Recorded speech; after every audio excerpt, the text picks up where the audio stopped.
And so this is basically part two of the talk we had last time. And Yeah. and what that means is that it's time to finish the simile of the snake. Yeah. Because we only got about halfway into it, and I did that on purpose. And that is because, you see, the suttas are generally broken into groups.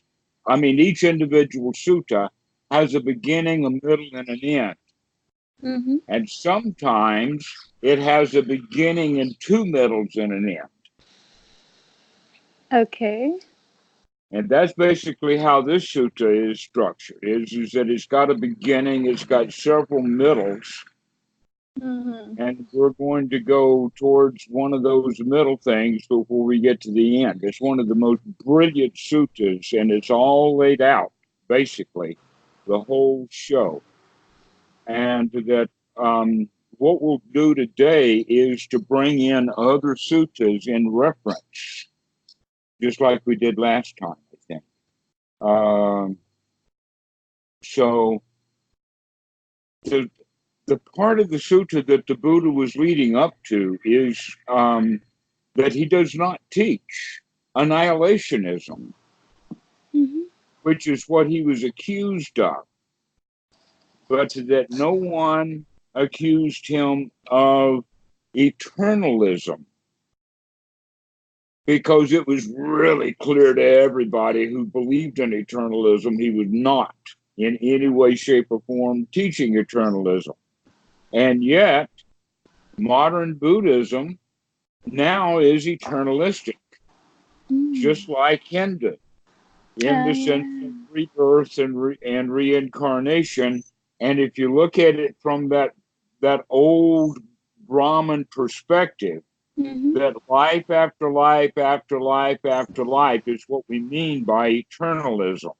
Mm-hmm. And Yeah. then that it's made semi-eternalism through several ways. And one is, like within Buddhism, eventually you'll make Buddhahood,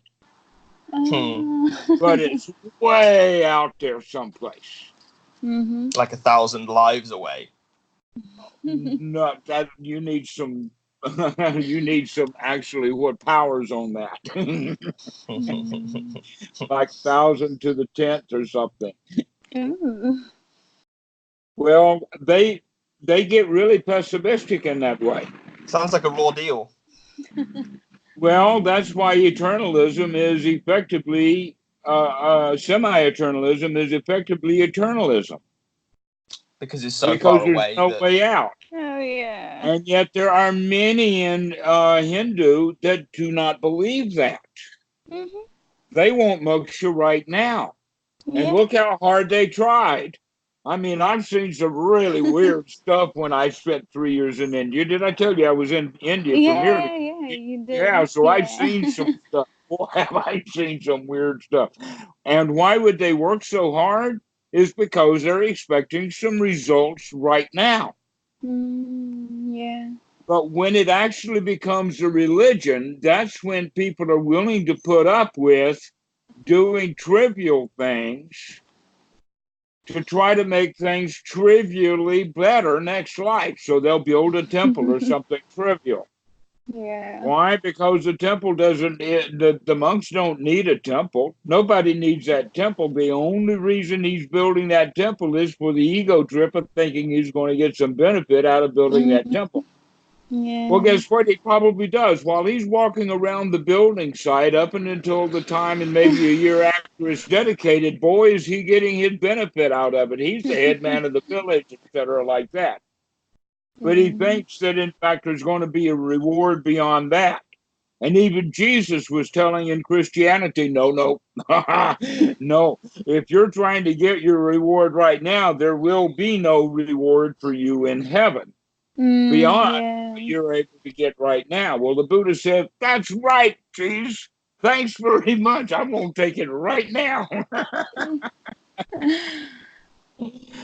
And so the method for getting there, even though the Buddha said, okay, it's not eternalism, and it's not annihilationism, and it's not nihilism in the sense that nothing, in fact, nihilism is the worst because that's what causes kids to become drive-by shooters. That all they can see is their greed and nothing else. And so they're nihilistic in the sense that there's no results. There's no real other world that I could live in my mind other than the world of greed. Oh yeah. And so this is what we mean by nihilism. And sometimes atheism is mixed up with nihilism. But one of the very basic differences that you can see is that with nihilism, the laws don't matter because the results of the laws don't matter. Everything is arbitrary, or things happen on their own. But an atheist is a little smarter than that. He realizes, oh no, sometimes the law of karma works. I better be careful about it. Yeah. And so one of them says, because the law of karma doesn't appear to be working right now, therefore never does it ever work. And there is no results of good and bad actions. There's an atheist, a famous atheist, by the name of Ricky Gervais. Oh yeah. He's a comedian. He calls himself an atheist. Actually, he's a Dhamma dude.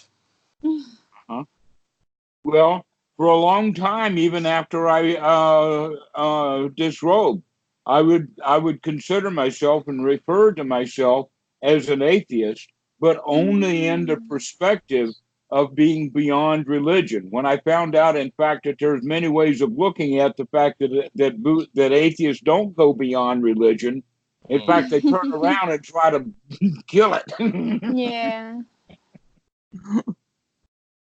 They're as stuck as the church ladies, a lot of them. Oh Yeah, like Richard Dawkins and all of that. They get to have an axe to grind. Yeah. I think that happened partly for me because I never really bought into religion. I saw it as an enemy for my mother's affections before my sister was born. No. That's what little kids can do. You know, they can see stuff. Yeah. And I got over that. I really got over that I was not the most well-loved in the family. Yeah. And in fact, because she was so Christian that she needed to be a helper. And so my sister bought right into it. In the sense of, oh, I'm not good enough. Please help me, Mama. To where I'm standing right there saying, look at Mom, I can do anything and everything. And she says, that's nice. Go away. And so she did. But the point that I'm making here is that the second half of the sutta then begins to get into the real meat of the Buddha's teaching. It's almost to the point that this teaching alone that I'm about to give you then is not only the point of the sutta, but it is the reference point for all of Buddhism. And it starts out, or very quickly, it brings the analogy, because the monks were sitting out in the woods, sitting out in a park, land that didn't belong to them. Some of the land didn't belong to anybody. But what if some villagers came by and started picking up limbs and twigs that had fallen to the ground? What do you think, old monks? Are you going to start causing a ruckus about this? Or are you just going to assume that those limbs and twigs do not belong to me? And so they got the point, you know, because I could see some dudes out there in the middle of the woods and somebody comes by picking up some limbs. She's taking the limbs home to cook food. And he's out there saying, no, you cannot have those limbs. They belong to me. And she says, well, why didn't you pick them up and put them into a bundle? Yeah. And she wins that argument just right there. Okay. And yet look at how we do that our whole lives. We attach ourselves to things that are actually sometimes quite distant and are worth ignoring until somebody else goes and starts messing with it. Yeah. And then all of a sudden, it's mine. Yeah. And they do that stuff with both big and small. One of the big things that they'll do that with is an entire country or a nation. Mm-hmm. It's mine, okay? And before Yeah. somebody started to mess with it, they didn't care. It was out of sight. Exactly. Most Yeah. of British people did not care about Britain or England at all until Brexit came along, and now Mm-hmm. everybody is just all stirred up Mm-hmm. because it's mine. And so this is the idea, this is the basic floor of the teaching of the Buddha. And that is, do not cling or attach to things that actually do not belong to you. Mm-hmm.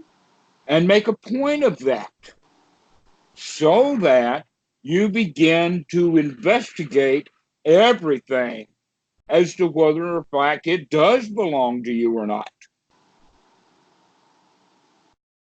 I mean, who are you anyway, if not identified with the things that belong to you? Hmm. Then In what that is. case, in Mhm. that case, even your body doesn't belong to you. That was my next line. Yeah. But first at it, instead of looking at it from the easy way out and go right into it, let's look at it in the sense of Danny. Mm-hmm. You know, he's got his feelings pretty well under control, right? And you like that Yeah. about him, okay? Yeah. In fact, he's a handsome man and Mm-hmm. he's smart. Yeah. And these are the things that attract you to him. Mostly his brain. And well, there's a lot of stuff that is there that you are attracted to, and therefore that attraction begins to cling or cause ownership. That Yeah. Danny is actually does not belong to you. He doesn't even belong to Danny. But he knows that. But now he's dabbling with what maybe Debbie does. Yeah. All right, so let's look at Danny for a moment and recognize, do you think that he's going to remain that handsome young man for the next 60, 70, 80 years? Or is he going to get old? He's gonna get old. He's going to get Old and old. handsome. Well, Yeah. well, handsome is always a mental opinion, Mm-hmm. just Mm-hmm. like beauty is always in the eye of the beholder. Yeah. Except that most people use their eyes to behold what they're told Mm. Yeah. instead of actually looking. Believe Just me, the face I've been value. there. I've actually went into a room one day not less than a year ago Mm-hmm. and actually saw a mirror. Now in Thailand, mirrors are rare, and at the temple they're very rare. But believe Okay. me, I old is not handsome. I've seen it.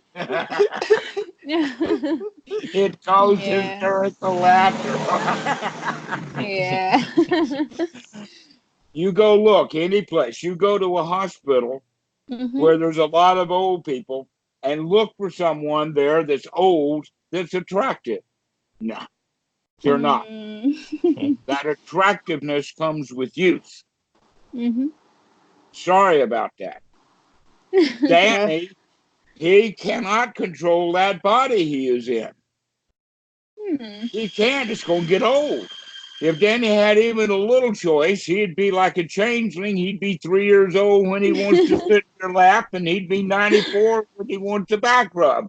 And then be it happened, but most of the time when you're looking at him, he's going to be a handsome man, but he cannot control his body.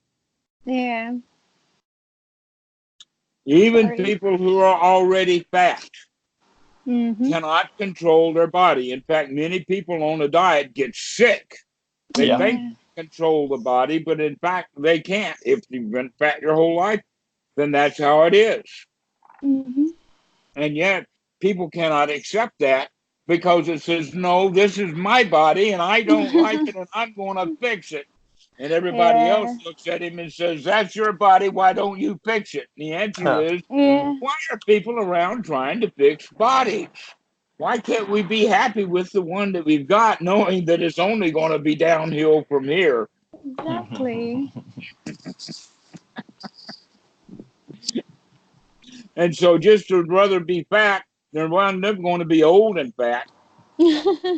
And while they're doing that, they're going to be old, sick, and fat. Oh yeah. And whether they're fat or thin, they're going to die. Oh, they're going to be miserable first. Mhm. That's their That too. choice. Misery is optional. That's what we're getting at. When people get attached to the body, they become miserable because it's all a downhill journey.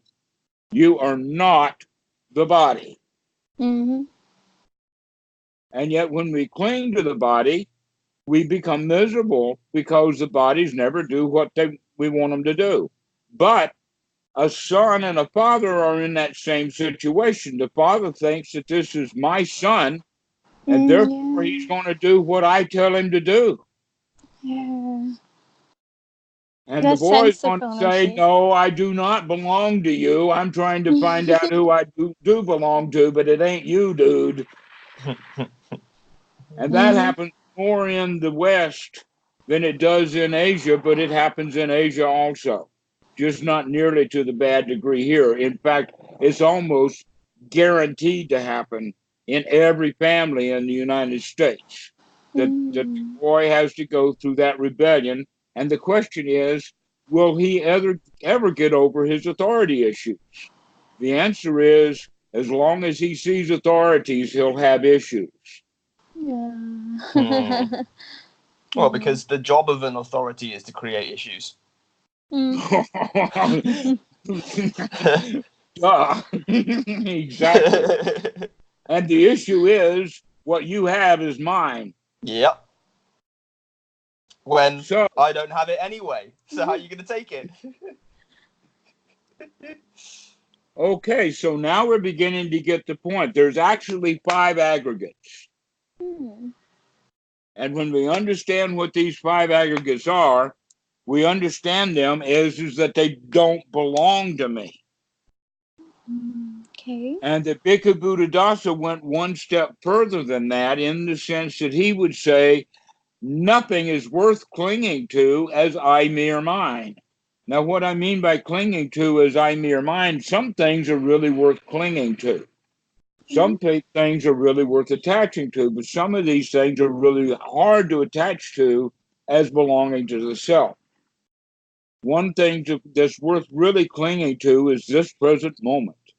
Yeah. Another thing that's worth clinging to is a nice, deep, mentally created breath. All right. Another thing that's worth clinging to is the Four Noble Truths, especially in the sense that here's something that's really interesting about the Four Noble Truths. They call it noble. Why do you think that they call the Buddha's truths noble? I don't know. All right. One of the reasons is that they're all been true even before the Buddha figured them out. And not 1 second has gone by since then that these truths were not in force. They're almost like laws. Wow. And that the suffering is always mental. And basically, what we're saying is until humans die out completely, there will be suffering to be done. It's part of our DNA and it's part of our nature. The question is, and it's your choice, are you going to continue in that way, or are you going to change and find a new way of living? Right. All right, so the 5 aggregates are not worth clinging to. And we've talked about the body a bit, but we can look at another sutta. The sutta that I'm looking at now, I think is number 81 or 82, is certainly in the 80s, and it's a sutta about King Pasenadi getting a message about an event that happened when the Buddha was talking to some monks. This guy walked by and he heard the Buddha say that those who are dear to us will bring us grief. Yeah. This guy didn't like that, so he went off when he was going, and he wound up with a bunch of gamblers, and they were sitting there playing bones or whatever, and he was telling this story when, let us say, some woman who was an attendant to the queen Mm-hmm. or close to the queen so that she could get in contact with the queen, and when she overheard that this guy said that the Buddha had said that those who are dear will bring grief. And so she went and got in touch with the queen and told her that. And she called King Pasenadi, and they had a discussion then on the balcony about, we don't like that, but we think it's kind of true. And so they sent this girl back directly to the Buddha to get an explanation of why he would say that, because first off, it's just hearsay, and second off, it's just a snippet. That we want the full story, and we want it from not the horse, we want it from the lion. Yeah. And if you will look, that it's true, because there is no relationship, not with your friend here, not with your own body, that is permanent. Everything, you're going to lose it. Yeah. You're going to lose Danny. He may grow old, get sick, and die right in front of you, and it's just a snap. It might be 2021, or it might be 2121 when that happens. Who knows? But when it does, it'll be too soon.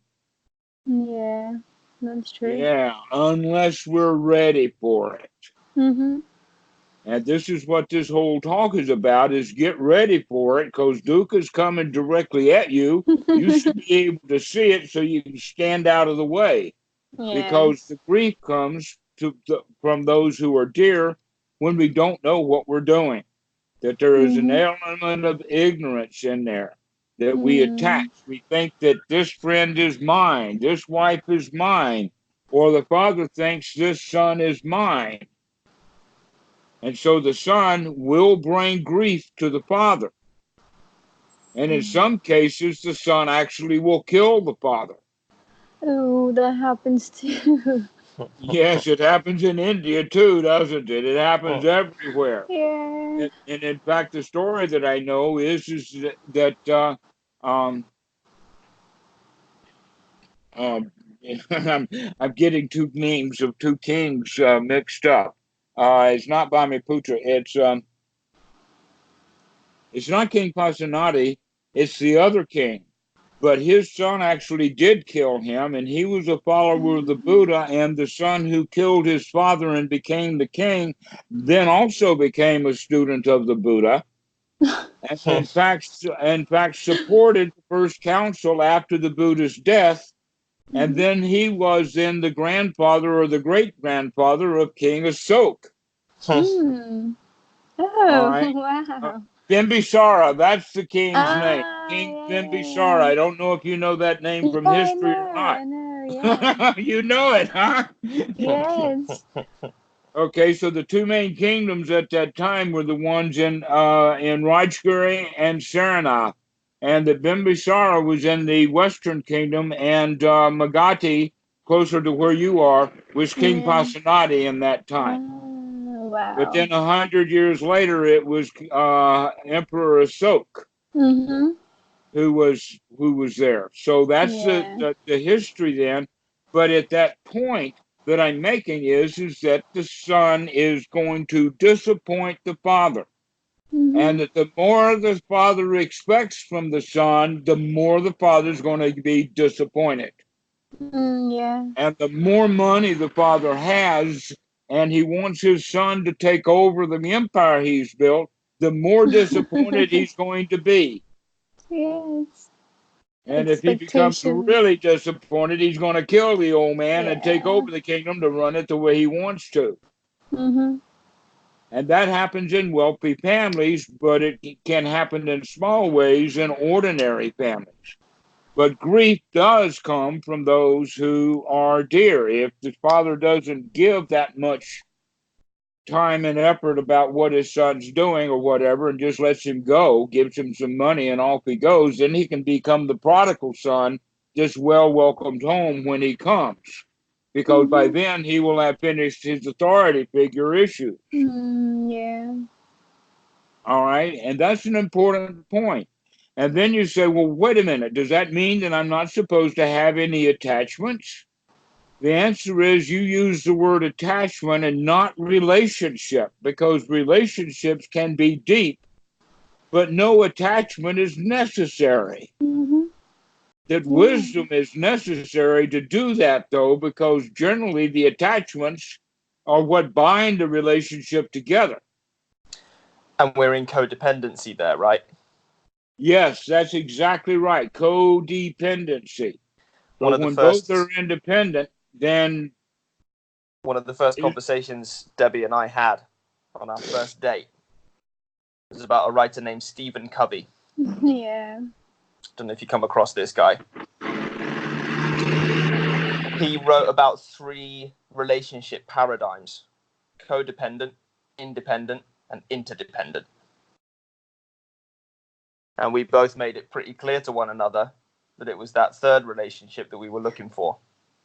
Yes, that one is the one that makes it stick. If there's too much independence, then there's less relationship.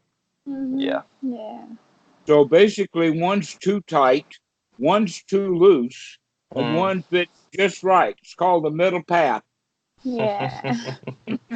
Also, I think attachment has something to do with identity. Like when you're trying to define yourself, you just try to mark and attach yourself to different things. So precisely, that is what we're about to talk about next. She's just one step ahead of you, Dhammarato. Everybody's always one step ahead of me. Anything they say, and I'll take that lead and follow right along. Yes, that's true. The other 4 aggregates that we have to look at is feeling, perception, sankhara, and consciousness. And so let's take those in that order. Actually, I want to leave feelings later. Let's go right into sankhara and get that dispensed with. Sankhara means all of your past. Okay. The things that you used to attach to, you will continue to attach to. And one of the ways that we attach is to the way we feel. In other words, the way that we felt as a child will grow up generally feeling that way. Yeah. Except in case the possibility is that some really bad things can happen as we get older, and so we'll wind up finding new ways to feel bad. Yeah. But we start off kind of at a negative balance. It's like we are born in debt. And that we're dependent.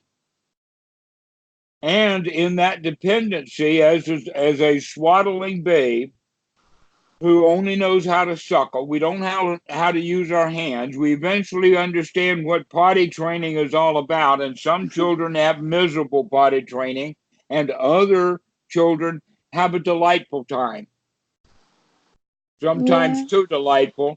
But the point that I'm making is that if the parents have expectations about potty training, they're going to be disappointed, and the kid's going to be disappointed too, maybe to the point that Freud wants to talk to him. I know. Fixation. Yeah. Okay. And so again, it's about attachment. How do we feel about things? If children are allowed to explore and encouraged to feel good, then they will explore and feel good their whole lives. Yeah. Problem is that's sometimes less convenient for the parent in the moment. For example, I let the kid shit his pants and have a bad time so that he understands shitting my pants ain't good. Yeah, it's not a good experience. Right. And the right thing to do is for the kid, his mom say, okay, you go into the bathroom and clean up as best you can, and I'll be in later. Yeah. and let him clean up his own mess. Yeah. Yeah. And that in that moment makes more work for the parent because there'll be shit all over the bathroom. Yeah. But in the Well, long unless they're run, in Thailand, here we have a fire hose in the bathroom. Let us say it's a portable debate. Anyway, it's it's the hose that has the squeezer handle on it. It's Oh my certain, God, yeah, I miss right, it so much. yeah. Asian bathrooms in the West, they don't waterproof their bathrooms so much. no. They put carpet on the floor and really silly things like that. So that makes it a whole lot of work to take care of. Here we just got Yeah. concrete wall. Exactly. Just fire hose it down and no problem. And you can't But go wrong with that. the point that we're making, though, is that this Sankara is a method or a system of thinking. And it is a method mostly in a way of feeling. And that these feelings interfere with our perceptions. So Yeah. that the new feelings we have in the moment are often not the feelings that are appropriate for the moment, but they're feelings based upon the past. Yeah. Because the past is flavoring the moment. Of course. That's when you hear people say, "This is the third time," or "This is the umpteenth time I've told you." Okay, that's what we're talking about. Now it's building and building and building. So, and it can get really bad. Another example of this would be called, because you may have to be involved with it sometime, is what they call post-traumatic stress disorder. Yeah. Okay. Look at the word stress, because that's the only thing that is of matter. The reason it's a disorder is because they're continuing to feel stress after the stress. Yeah. After the trauma, you just cling After on the to the trauma, stress. it's post-traumatic stress, but the word is stress. The trauma is, let us say, the exaggeration. Oh, yeah. Because all feelings have to be exaggerated, because feelings themselves are so small that they don't ever even get outside of the body. So in order to express feelings, we have to exaggerate. This is what is called grandiosity. And so the way that we feel always has to be big. An example of that is, I can't be just annoyed at the bank. I've got to have a great big feeling when I tell you about how annoyed I am at the bank, because my intention is to get you to buy that feeling. I want you to feel the way that I feel. So I have to advertise it. All right. Exactly. So this is what we mean is that we exaggerate things, mainly because the reality of the situation in the moment is no big deal. That the intensity of the feelings is coming from the past. And you are not the past. That's the punchline. You are not your past. So long as you're in the past, you're in the results of your karma. You're experiencing the results of past karma until you wake up and say, the choice is mine. I'm not going to behave according to the samsara. I'm going to come out of it and live in this present moment. That's the sankara part. Now, we've also talked about feelings, because feelings and sankaras are basically the same thing. Depends upon the way that you look at it. But the important point is that they are not yours. They're just old bad habits. They happen to be stored in that brain, but that brain can change. Exactly. That they are not you, that you are not the past, and that the people who are the most miserable are the ones who dwell mostly in the past. And that's what happens basically with Alzheimer's, is they don't remember things in the current moment, and so they have to go way back in the past.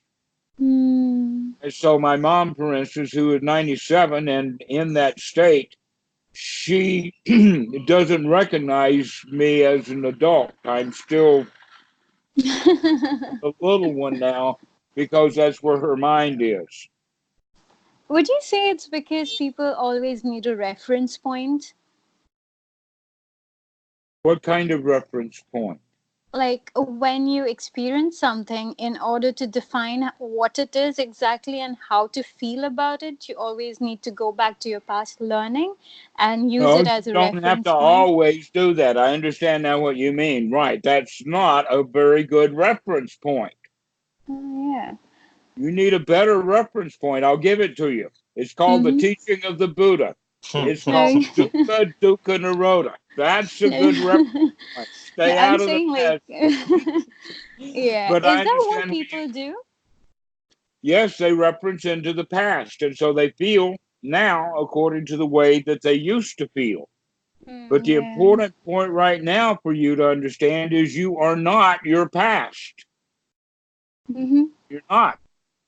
Yeah. Whoopee! Okay, you are not your past, and you are not your feelings, even when you feel the way that you want to feel. But that's really funny if you think about it. If people go around feeling the way that they felt in the past out of habit, then they really don't have much choice over their feelings. So, how could they feel these feelings are mine? Yeah. But they say, well, I feel this way. Mm-hmm. Okay, and so not only is the feeling a bad feeling, but now we've dragged the self down to that level of feeling. Mm-hmm. That's the suffering.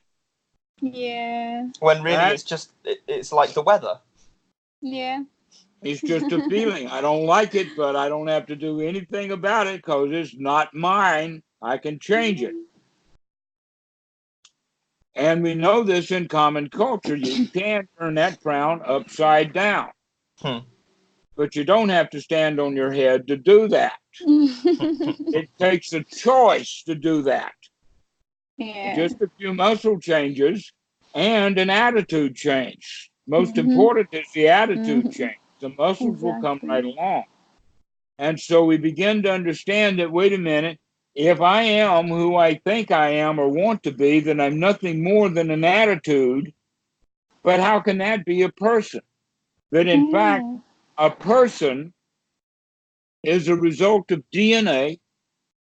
They live in a natural environment, the planet Earth, Mm-hmm. and that the person who is in that body thinks I am me, to where in fact there's nothing there that actually belongs to him. We have very, very little control. One of them is that we want to go buy things mostly for identification and protection. Mm-hmm. Yeah. All right. Well, why do we need protection? It's because I feel unsafe. I Safe. feel Yeah. insecure. But if I Yeah. would work on my wisdom, take a deep breath and say, wait a minute, there's no cops, there's no wild animals, there's nothing here to attack me, there's not even a mother-in-law. So why should I feel insecure? Therefore, I don't have to go buy anything. Oh god. Yeah. Yeah, so that's the part of it. These five aggregates then show Mm-hmm. us that I'm not the body, I'm not the feelings, nor do I allow these feelings to influence the present moment through these sankharas that are not my own story. That they're just things that happened to something in the past, but there's no reason to cling to whatever that something was, because in fact we make that something a something because we were clinging to it, and if we stop clinging to it, then it's just a series of events. Mm-hmm. Exactly. And you can feel in this moment the way that you want to feel, rather than feel the way that you have been in the habit of feeling, because you were mistaking that you thought that these were your feelings in the past, and now your new feelings in the present moment. And neither one of them are yours until you actually choose to feel the way you want to feel. Mm-hmm. Only then, and that's what the lion does. It grabs a hold of the negative feelings and throws them out. This is the lion's way of doing it. So, in that regard, there's something else, and that is perception. Let's talk about perception for a moment. Yeah. It's got several different words in the Pali, but it's always pointing back to the same quality, and that is one of the words is nama rupa. And that is when we take the rupa on the outside and turn it into a reality on the inside. This is the job of perception. So you see something, forms and shapes and colors and movement on the outside, and then we make it into a picture of that's Danny on the inside. Yeah. You add the subjective flavoring to it. Okay, and that process of manufacturing mental images and understandings in the mind is also not you, because it doesn't even work correctly, because it works on bad data from the Yeah. past. Exactly. And so what we have to do is begin to understand that perception and that process so that we wind up having feelings that are worthwhile having rather than feelings that are not worthwhile having. Okay, so now let's talk about the last one. The last one is called consciousness. And wow, is that a complicated story?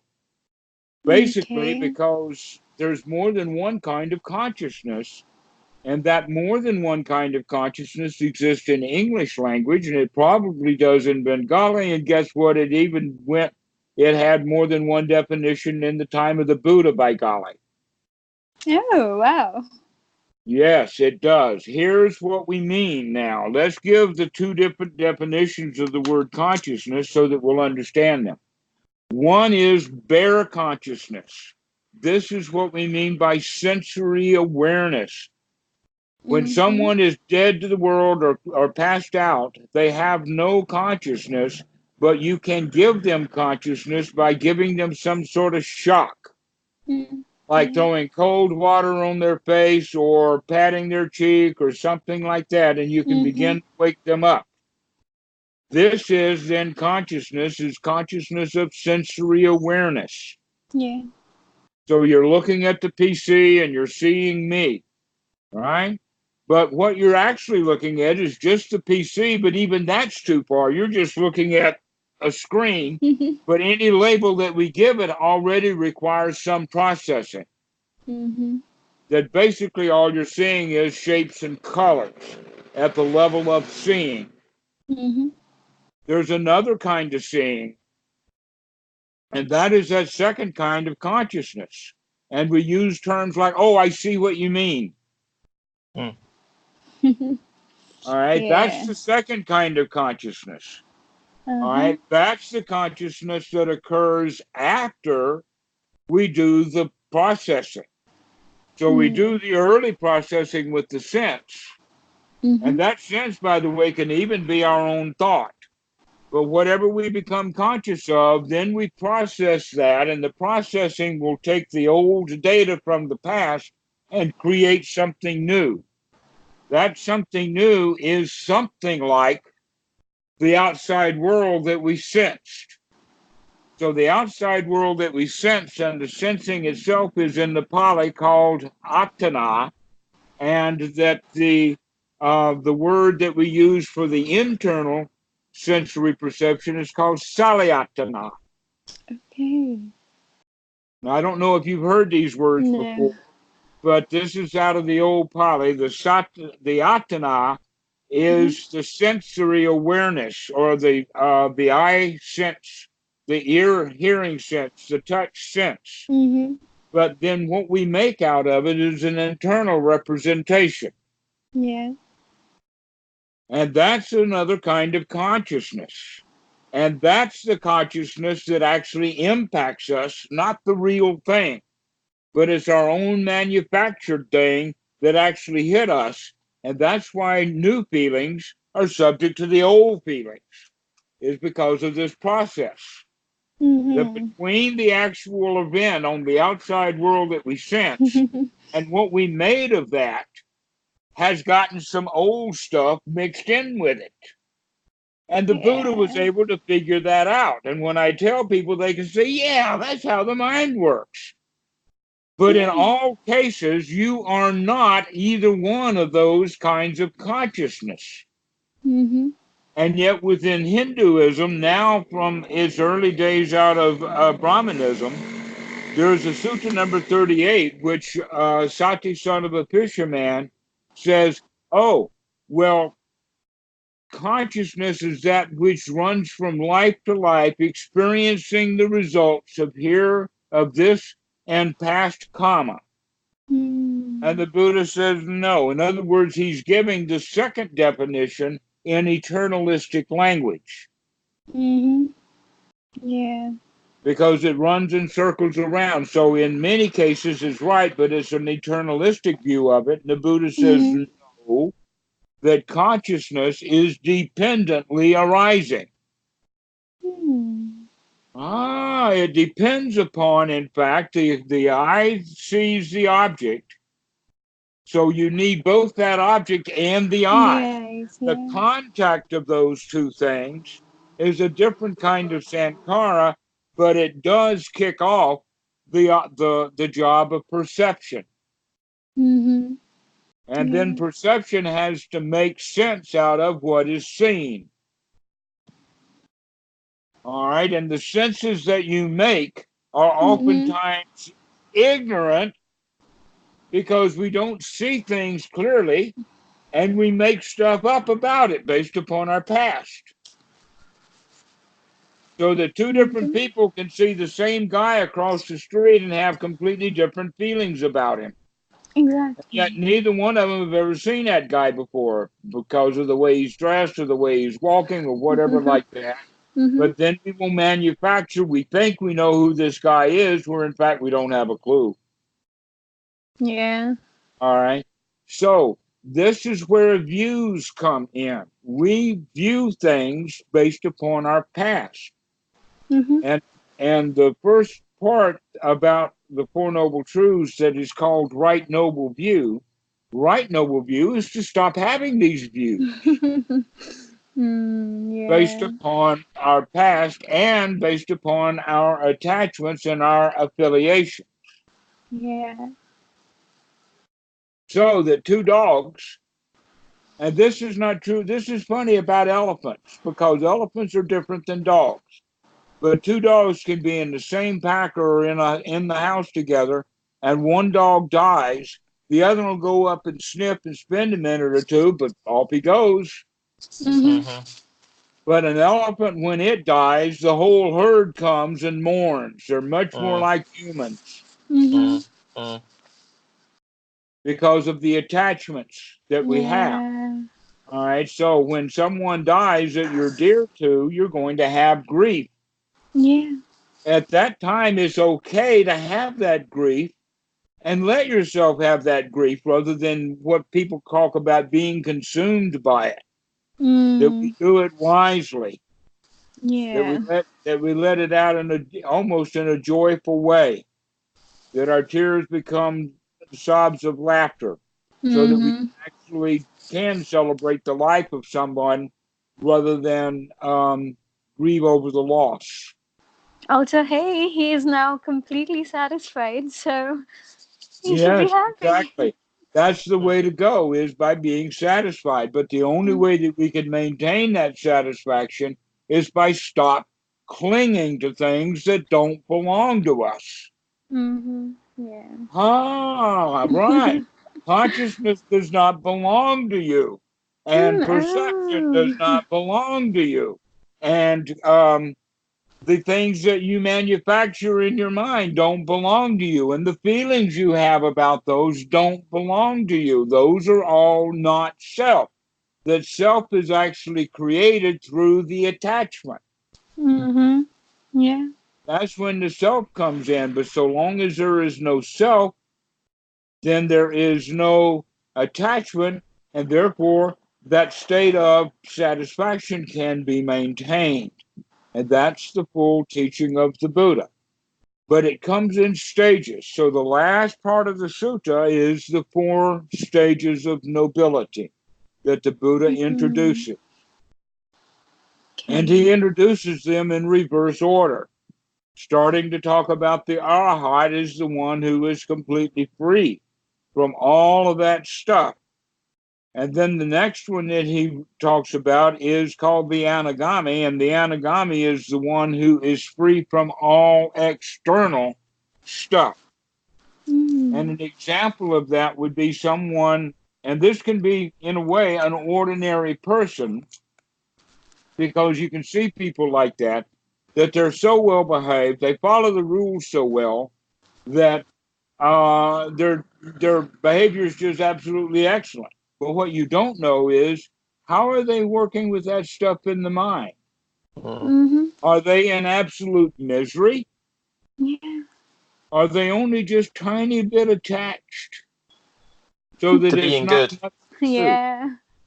right? Because people can be very, very attached and still they behave themselves. But guess what? Oh no, their feelings will leak out.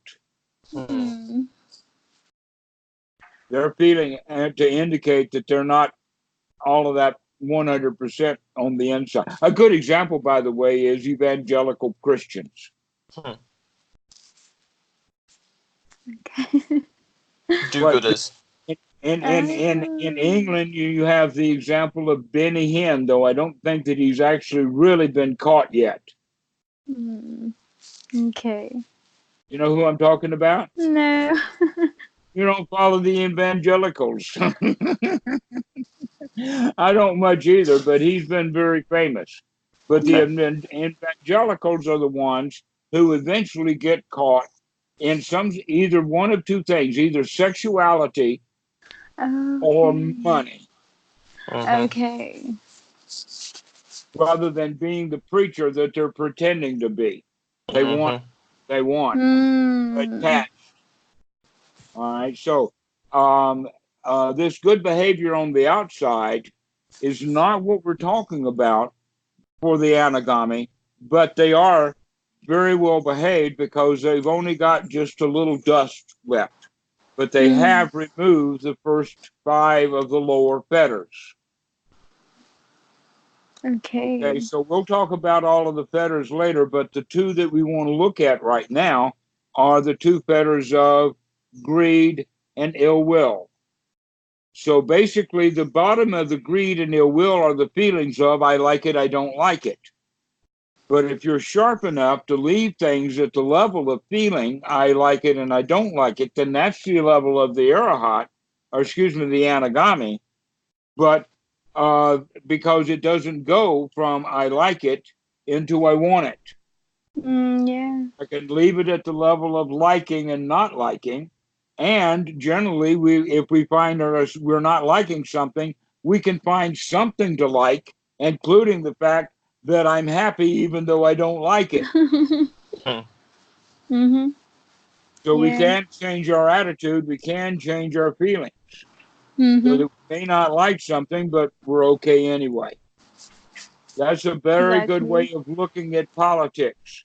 Don't attach to any of it, as I in your mind.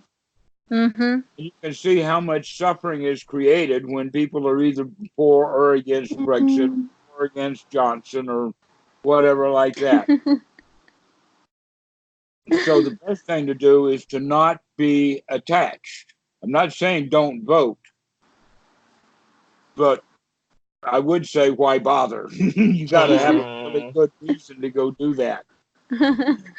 And a reason generally means there's some sort of attachment there. And so the important thing is to look at that. I'm not drawing rules saying do not. Bhikkhu Buddhadasa did not say do not. He says nothing is worth clinging to, as I mere mind. And that requires a bit of wisdom on the individual's part to see that. To see that you are not the body, that you cannot control it, that you're 90 years old today and 17 feet tall tomorrow. You can't do it. The body is not even right. You can cut your hair, but it'll grow back out. It's the difference between... And if you grow bald, there's not much you can do about it. It's the difference between... It happens to all the smart ones. Yeah. We think our hair away. Yeah. So it's the difference between do not shit your pants and it is not worth shitting your pants. Right, exactly, right. Look at this mess. This is not working. Exactly. Because one of them is a rule and the other one is an experience. It's got wisdom in it. Yeah. Mm-hmm. And so we come out of the rules. We come out of that super ego. We come out of, actually, that's the second fetter. So we've talked about fetter number 4 and 5, which is greed and ill will. So that when you become to the point that you never get angry, or the word never is problematic. But when you can, here's the sequence, by the way, that happens. And that is the first thing that happens is people are angry and their friend tells them they're angry. And he says, no, I'm not. They're in denial. Yeah. A little later, you get angry and somebody says, hey, look at your anger. And you say, you're right. Yeah. Okay. And so the next one is, look at me being angry. Now I can see it myself. All right. And then the next step is, look, I'm about to get angry. Let's shut this mouth. Or if I am angry, the first thing to do is to shut the mouth. Don't talk. Because now we're going to spread the dukkha that we're and if you spread it out, they'll spread it back. Exactly. So the next step would be don't spread it, to keep the mouth shut. Then the next step is to say, oh, I don't have to get angry at that kind of stuff. Let me feel good instead. The next step that happens eventually is, oh, look, I used to get angry at that kind of thing. And now I don't get angry at it anymore. Yeah. And then it goes like, when was the last time that I got angry? Oh, yeah, now it's about 7, 8 years ago. All right, so that's the way that we begin to work with anger, is to recognize that it's a long, slow process. But it happens if we're mindful, if we keep remembering, if we keep watching, then we'll get better and better at it. Exactly. And the same thing is with greed, especially the greed for going shopping, to buy things, to want things. And so, because that's where mostly the greed is. I mean, you've heard stories about shop till you drop. Oh, yeah. All about retail runs the entire nation, that the whole consumerism is what keeps the economy going. Well, I would recommend, let's see, let the economy fall apart. I'd rather see gross national happiness than gross national product, because we don't need all of this produce. Exactly. We need happiness instead. And if people can live happily with less goodies, then that's the way to go. So now that we understand this fifth and fourth fetter, we can go back and look at the first three, because the second one is, in fact, attachments to rites, rules, and rituals, of doing the things we're told to do and then continuing to do them because we're in the habit of doing them. But instead, we take on a new rule. And that new rule is dukkha dukkha nirodha. I'm going to live my life according to a new rule, because the old rules eventually will get us into trouble somewhere. And you know what about rules is that as soon as a law is passed, somebody's going to find a loophole. Then everyone else feels cheated. And then everybody feels cheated, exactly. And the right way to feel is, oh, those people feel cheated. Let them go solve their problem. The problem is not mine, not my business. That is, in fact, what winds up the entire teaching of the Buddha, can be referred to as not my business. That I can sit here and be satisfied and not take all of these business deals on. That if somebody Yeah. is trashing the Buddha on the internet, Danny is not my business. That one's a hard one. Oh, yeah.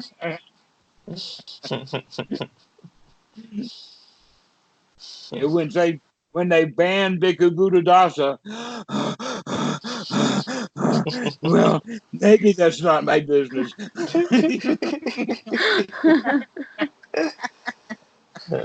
I'll have to work on that one.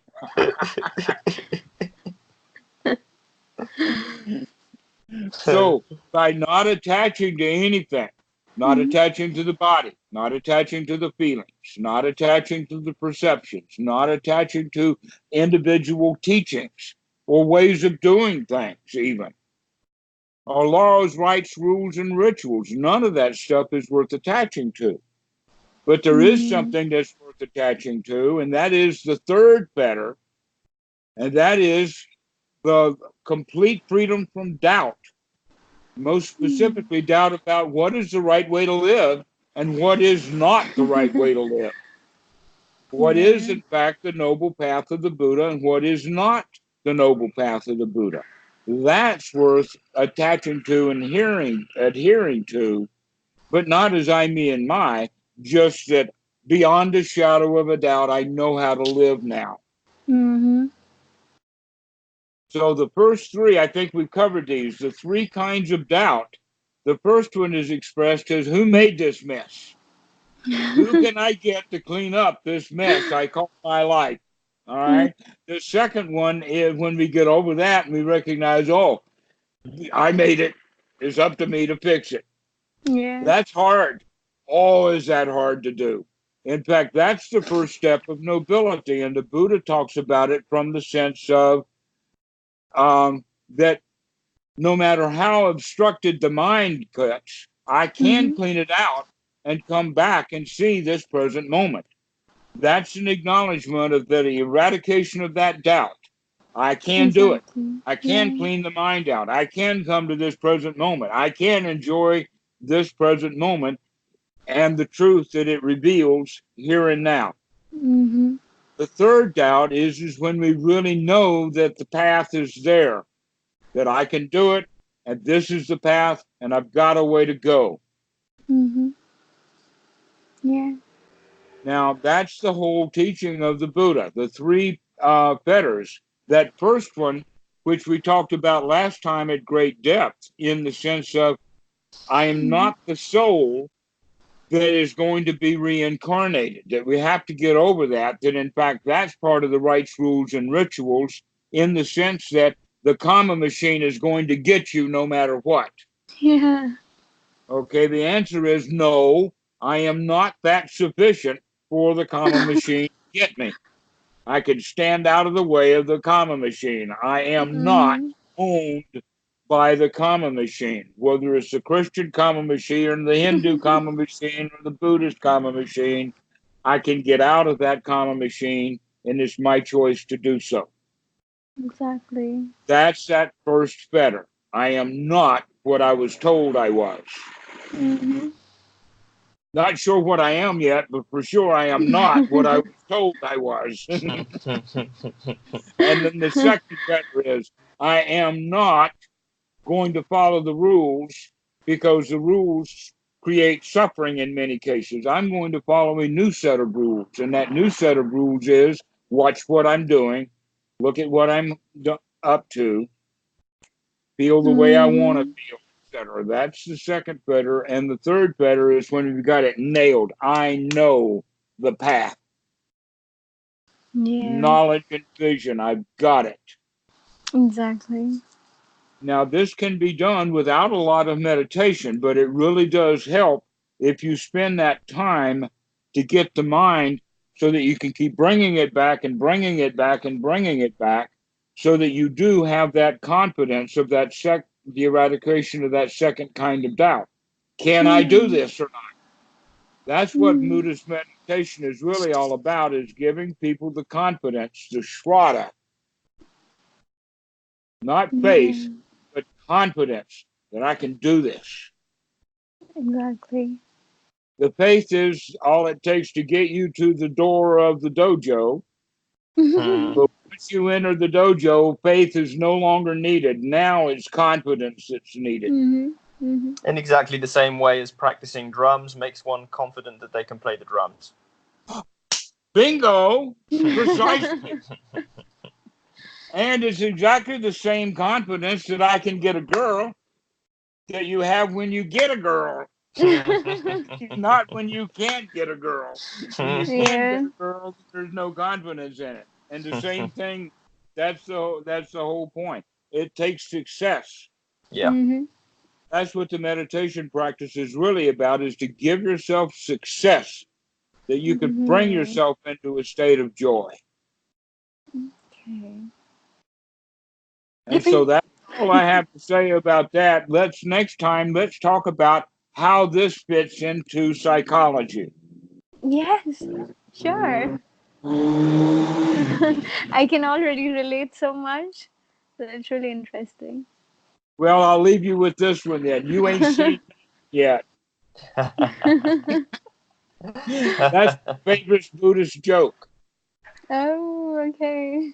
You know the terms sunyata or sunyata? Yeah. You ain't I seen it yet. do. Oh, okay. Nothing yet. Uh-huh. That's the joke, Boy. is it turns that upside down. Yeah. Sometimes you got to explain it. Danny knows the joke. Well, you can't see a void. Is that what it is about? Pardon? Sunyata, it means emptiness or void, right? So you cannot see it. If it is empty or void, you cannot really see it. Is that what it is about? It got me. Yeah. Mm-hmm. That's correct. All right. Do you have any questions about this sutta that we've talked today about? Not Including really. these four nobles. And the path to the nobility is seen by seeing the path. And the path is that Eightfold Noble Path, which we really have talked about some, in the sense of right view, right attitude, right sati, and right effort.